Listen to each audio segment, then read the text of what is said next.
আজকে আমরা আলোচনা করব নবম দশম শ্রেণীর অনুশীলনী একের অনুশীলনী একের 22-এর 22-এর ক নম্বর অঙ্ক। এই 22-এর 12 এর ক নম্বর অঙ্ক। 12 এর ক নম্বর অঙ্ক। 12 নম্বর অঙ্কে বলছে কি আবৃত্ত দশমিক ভগ্নাংশ প্রকাশ করো। এখানে বলছে কি আবৃত্ত, এই আবৃত্ত দশমিক ভগ্নাংশ প্রকাশ করো।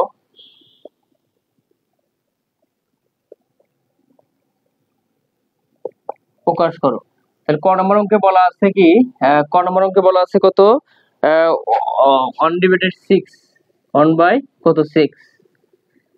তাহলে আমরা সর্বপ্রথমে কি করতে পারি, এই 6 দ্বারা 1 কে ভাগ করতে পারি। তাহলে 6 দ্বারা যদি আমরা 1 কে ভাগ করি তাহলে ভাগ করা যায় না, তাহলে এখানে একটা কি নিতে পারি, 0, আর এখানে একটা কি 0.0 নিতে পারি। তাহলে এখন এখানে কত হয়, 10। 10 কে যদি আমরা 6 দ্বারা ভাগ করি তাহলে কি হয়, কয়বার যায়, একবার। 6 কে 6, আর এখানে কত, 1, একবার যেহেতু যায়, আর এখান থেকে পাঁচে কত, 4। আবারও 6 দ্বারা 4 কে ভাগ করা যায় না, তাহলে এখানে আবার কি 0, কিন্তু এখানে আর 0 নেওয়ার দরকার নাই। তাহলে এখন কয়বার যায়, 6 6 36, 6 বার যায়।